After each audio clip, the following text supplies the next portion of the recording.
Okay, so it was an exciting offseason here in Austin, and that's good considering the 2021 season was miserable. 5-7, losses to Kansas, come from behind losses to Oklahoma State. Just a pretty miserable first year experience for Steve Sarkisian.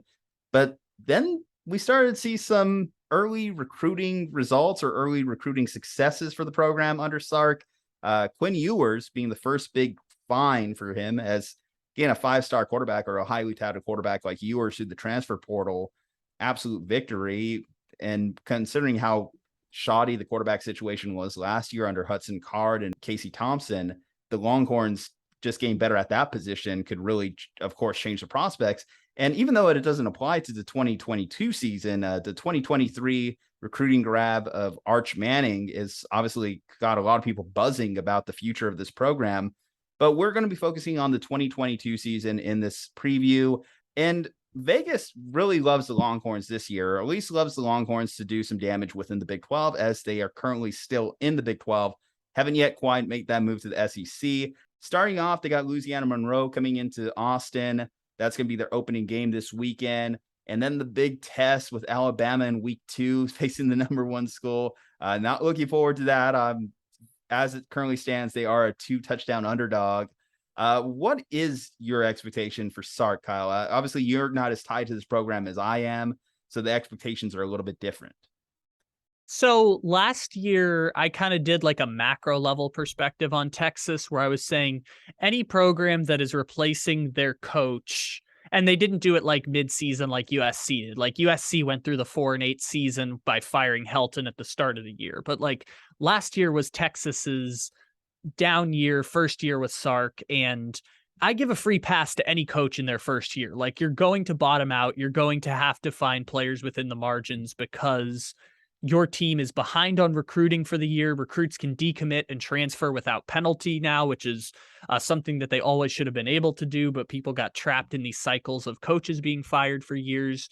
So anytime you're going through a first year, you should get a pass, even when you lose to Kansas, even when you lose to Iowa State, even when you lose to West Virginia, even when you lose to, they lost 8 games. They basically lost to everyone in the Big 12 last year. So, my expectation is I at least thought that at least get to a bowl game, at least be 6-6. Yeah, no, I agree that. Oh, I agree. It was a colossal disappointment, but you also get a pass. Like no matter what happened, they could have gone 0-12 and I would have at least given them a pass because when you're in the first year of a new program, you're going to inevitably go through some of those struggles. So this year for Texas, going from like 8th to like 4th in the Big 12 is something that should be realistic for any program with the amount of money that's being poured into the team. Obviously, we know Bijan Robinson is going to be either a day 1 or second round pick in the draft. They have that wide receiver who I don't know his name, but is incredibly good. Xavier Worthy, absolute stud, absolute beast. Yeah, and they have Quinn Ewers, who there's no guarantee that Quinn Ewers is going to be great. Remember last year we were talking about DJ Oyungalele, about him being the Heisman favorite, and that didn't work out. So just because you're a 5-star doesn't guarantee you're going to be a stud. And at the same time, he's going to be better than anything Texas has had since Sam Ehlinger. He might even be better than Sam Ehlinger just based on, his prospects as a quarterback. So Texas being 4th in the Big 12 would be a successful season this year, which if I'm doing that in my head, it would be obviously they'll lose to Bama. Like that's not even without question. They'll lose to Bama. I think the hope there for most Texas fans is we don't expect you to beat Bama, but don't look incompetent playing Bama. At least show that you've progressed this season. It's a measuring stick game, like most teams that play Bama, Ohio State, or Georgia. I mean, we've talked about Notre Dame and Oregon playing Bama. We could talk about Texas as well in that respect, that it's a measuring stick game. You're going to lose, but it's not going to be a disappointment. People will see it and recognize that it's not that bad of a loss. It's an easy game for Steve Sarkisian in that locker room in the sense that no one is rooting for you. You got the weight of the world against you. So if you need a game to rally the troops, that Alabama game has been pretty much the game you've been planning on all year. Now, I think the danger in that is you don't want to look completely past Louisiana Monroe. You still want your team to be focused on your week 1 game, because if you start 0-1 against Louisiana Monroe and suddenly you're going into an 0-2 start to the season after last year's disappointment, That's bad. But No, yeah, of yeah, course. but with the expectation and hopes that they win that game, yes, I understand it's only human that most of your focus is going to be on this Alabama game because that's going to be the big headliner. I mean, everyone and their mother is going to be tuned into that game. Well, at least if in the Texas community for sure. I think that there might be great games around that too, but it'll be a nationally televised game, no question. That's the thing. That's what I'm saying. It's going to be there whether you love. And one thing I've learned through having this YouTube channel is that people love to see the Longhorns lose. So if you hate the Longhorns, you're tuning in. If you love the Longhorns, you're tuning in. So that's kind of the power still in the Longhorns program, I would say. Yeah, for sure. And going beyond the Alabama game. So they probably will not be better. I'm just thinking off the top of my head. Oklahoma, they will not be better than Oklahoma. They won't be better than Oklahoma State, and they won't be better than Baylor this year. Everyone else, I think they should expect to beat. And I think the goal should be don't have any embarrassing losses. But if you do have one or two missteps, beat a Baylor. I think they play Baylor at home this year. Beat Oklahoma State. Maybe pull off the upset in Red River, but just like win one of those games if you're going to have an embarrassing loss along the way. I think like 6-3 is something you should expect this year in conference play. See, I think that's part of why people were so pissed off last year, and certainly were pissed off during the previous administration, is that you were in these tight window games against Oklahoma. So beating rivalries is obviously a big deal in college football. So beating the rival in Oklahoma is certainly, talk about measuring stick. That's where a lot of people are going to put a lot of how successful was your season. Did you at least beat one rival? And considering they came up short against Oklahoma and they came up short against Oklahoma State in that game, those were games in which people looked at Sark as like, what the hell are you doing? How are you not at least winning these ones? Especially because they had the lead.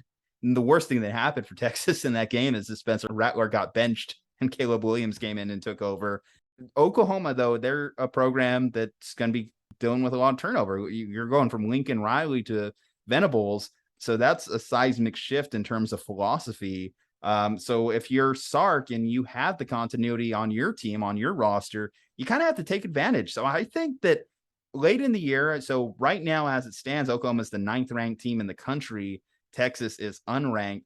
That's another game that I have to mark on the calendar. And I think almost this year, I know it's lofty, but I got to say that I feel like that's a must-win game for them this year because you kind of want to start giving people hope. I get that. Yeah, I get the idea of wanting to build hope. And like I said, I just off the top of my head, I'm guessing Oklahoma's a top 10 team, like you said, in the preseason. Baylor is a preseason top 10, although I don't think Baylor is as good as projections say. And Oklahoma State is ranked 12 to start the year. So those are teams that, but Oklahoma all lost their indications quarterback room too, and they lost their coach. So take advantage. This is a team that you almost have to beat this year because you had an excellent offseason. You really did. I mean, Ewers, I know what we're saying. He's not a guarantee. No one's a guarantee. Only guarantee is death and taxes, right? The way the game is going, the way college football is going, and in a way, it's always been this game where you need high-level quarterback play. But certainly in college football, there hasn't been many national champions or aside from Bennett with Georgia that have won on the backs of not having a great quarterback or an NFL worthy quarterback. Ewers, the expectation when you have that star rating coming out like he did, coming out of high school like he did, is he will push his college stock to the next level or push the Longhorns quarterback stock to the next level of where it's been, because you talk about a guy like Allinger. Allinger may be a backup quarterback for a long time in the NFL, and that's a win. That's not a bad thing. I mean, you're one of the top 50, top 60 best quarterbacks in the world if you're in the NFL, even as a backup. Colt McCoy, obviously still in the league. And that's fine that the Longhorns have been able to have successful backup quarterbacks in the league. Hey, right? Colt McCoy was one of the great college quarterbacks of all time. This is just back when college quarterbacks didn't translate well to the NFL. Okay. I hear what you're saying. But my point is, Texas has done a great job of pumping out NFL backups over this last decade and a half. And Vince Young, tail end of his career, was also a great backup quarterback, you would say. You want to see this program start to ascend to the point where they're pumping out NFL starters. Hell, you want them to start pumping out NFL players at all. Last year was a horrible year and a horrible indictment when you consider, yes, you had 0 players drafted, and your highlight of the entire NFL draft was that after the draft, the undrafted Dicker the kicker was picked up by the Rams. That's the best that this program has had. But you mentioned Bijan Robinson, a guy who's coming out and is a highly touted prospect. I have him personally as a day 2 pick, but there have been the arguments made for him to be a day 1. If he has a Heisman level season and a Ewers is a competent quarterback and Xavier Worthy is a stud. I know Xavier Worthy is a stud because he was making plays out there with Hudson Card. And again, Casey Thompson is quarterback. They improved their offensive line. So their offense, I am fairly confident in that unit this year. I actually would have to say, I think I'm fairly confident in their offensive unit. The big problem for them last year, that defense. God, make a tackle, stop someone, wrap someone up. So I'm hoping that shifts because you're not going to be able to compete with Alabama if you're afraid to tackle someone. You're not let's actually, yeah. Okay. You want to go game by game here? I don't want to go game by game right now, but I do want to do focus on something that you said. You said Bijan Robinson being a Heisman Trophy running back and Quinn Ewers being a very capable starting quarterback, and they have a strong wide receiver. I don't know that much about their defense, but I'm sure it's like, okay, I guess. And if that's the case, that basically means that they are 2021 Michigan State. And 2021 Michigan State went 11-2 with Kenneth Walker almost winning the Heisman Trophy and won, I think it was like the Peach Bowl or something like that, but it was a New Year's Six bowl game. Like they made it to a New Year's Six bowl game. So like if that's the case, that's a program builder for Texas where it's like if you're a Longhorns fan and you have the expectation of Tom Herman beat Oklahoma, won the Sugar Bowl, and we fired him anyways. So if the expectation is above that, then yes, you should expect or hope for an 11-win season. You want my realistic expectation. 8 wins. If you told me they got 8 wins this year, I'm happy. I can walk away with the season saying it was a successful season. Of course, I want one of those wins to be Oklahoma. I will add that caveat. I do think that if you have 8 wins, but that one win is Oklahoma, that completely changes the complexion of your season. And certainly if you get a bowl victory as well, then obviously we're looking at this program very differently and how successful their season was. Vegas has you as winners in most of your games. And I think that that's something that should be noted. So going through the schedule, so you should start 1-0, right? But you also should UL Monroe, yeah, that's a win. But you also should start 1-1 because you're playing the number 1 team in the country the following week. Yeah, they will lose that game by 20 points or 30 points. UTSA was a great story last year, but they're a team that you should big brother, so you should be 2-1. That's a win. That's a win. Texas Tech, this has to be a win for you. You can't have one of these stupid games against Texas Tech where you blow that one. So you should, in theory, be starting the season 3-1, right? Oh, keep going to the next one, though. Then you go West Virginia. West Virginia, I think, a little bit more of a toss-up. West Virginia was a game that kind of gave them a little bit of trouble last year late in the season. It still feels like a winnable game, right? Oh, absolutely. Yeah, West Virginia is one of those mountains they have to climb because that's like the 6th best team in the Big 12, and they're going from 8th best team to 4th best team. So to do that, you have to beat a Texas Tech. So we're already at the point where you're already starting your season. You're thinking you're 4-1, right? You're feeling good about yourself, and then you get the big boy. You get Oklahoma. So if you're at the point where I'm saying you are, where I think that you should go into this game thinking you can beat Oklahoma. You almost beat Oklahoma last year in a horrible season. So now that you've improved the talent in your roster and Oklahoma is going through massive turnover, I think this is an opportunity to get that win. So you can start the season 5-1 potentially, but let's play it, close to the chest, and let's say they lose that game. Okay, so you're 4-2, Iowa State. This is where your schedule starts getting a little bit tougher here, right? So you got Iowa State, you got Oklahoma State coming up. Let's say you split that. Okay, so you're 6-3. Kansas State, you should win that one. So you're 7-3. Yeah, that's a win. Great. TCU, that's a win. That should be a win this year. TCU is going to finish last place, but Kansas is going to finish last, but TCU is going to finish 9th in the Big 12. It should, and so you're 7-3, then you go to TCU, so you win that one. You're 8-3. Big win for Gary Patterson, as now he's a UT assistant. Kansas, come on, you can't lose that game. Okay, so maybe now I'm talking myself at a 9-3. Okay, and then Baylor, so you should lose that game. So 9-4, right? Well, I think that's 8-4, but 8-4. Sorry, maybe I'm boss of win. Math is hard sometimes. Okay, so if they win a bowl game, it's 9-4. If they win the what would that be? The Texas Bowl or the Cheez-It Bowl, if they win that, then it's 9-4. So I said 8 wins, and I was being conservative. So that's where I think the expectation should be. Mm-hmm. Yeah, I think that 8-4 would make Sark happy, but 7-5 is not a failure. Like we were talking about that stretch of Texas Tech, West Virginia, Oklahoma, and Iowa State. So that's the problem though, is because if you go 7-5, you're losing one of these games that I think it's really a game you should win.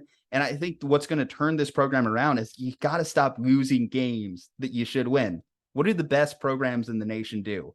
They win the games they're supposed to win.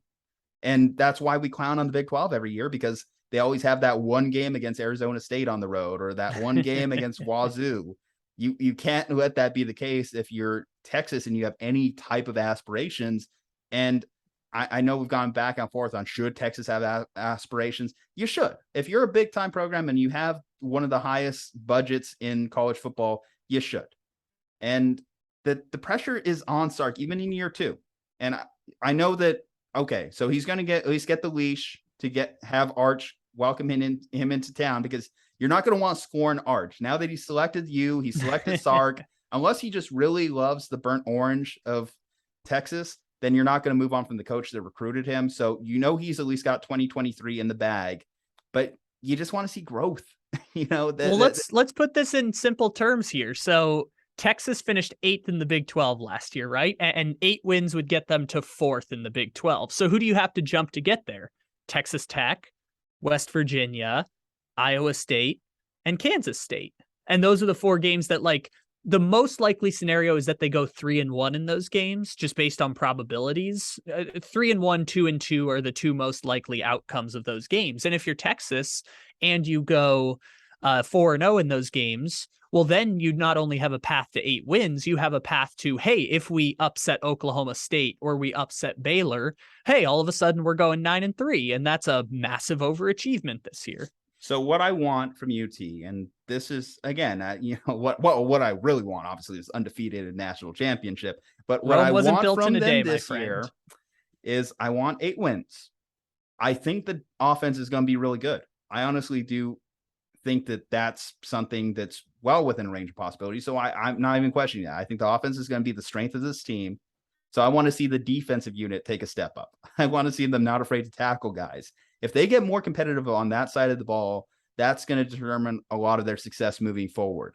I want to see Bijan have a successful year, because I want to see him go to the NFL. In fact, I want to see more Longhorns be on NFL radars. That's going to be something that I want from this year. So those are all, I think, the big 3 keys for Sark as Texas enters this year.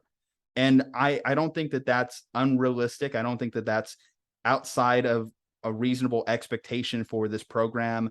Before we close it out, like, do you agree with my 3 keys for Sark this year? I agree with that assessment. I will again say that Sark will get 1 more year or 2 more years guaranteed before results have to be showed. Again, Texas has spent a lot of money on buyouts, so they have a little bit more patience with this coach than they did with Tom Herman. Yeah. And if the goal is to get back to where Tom Herman was, then I think it's doable in 3 or 4 years. And if the hope is that Arch Manning becomes the number 1 prospect in the 2025 class, then so be it. Like, that will help Texas get back to tier 2 of college football teams. And what is tier 2? The teams that will lose by 14 points in the playoff to Alabama, or play in Sugar Bowls and Fiesta Bowls, which, if Texas is going to Sugar Bowls and Fiesta Bowls every year with Arch Manning, that is an excellent building block for your program, because they would have to catch lightning in a bottle in order to go from being where they are now to anywhere near a national champion contender team. I laid it out. I laid out what I want from the season. Kyle threw in a little bit of hate at the end, just because that's what we bring him on for, to balance me out, to reasonably put my expectations in check. But that's also what the comment section is for. So go below. What do you think the Longhorns record is going to be at the end of year 2 for Sark? How do you think Quinn Ewers is going to be performing? Because that's going to be one of the big question marks of the season. I want to know your thoughts. Leave a like on this video, subscribe to the channel, follow us on social media. From Juju Talk Sports and Kyle Ledbetter, stay safe, happy, and healthy, and horns up. We'll see you next time.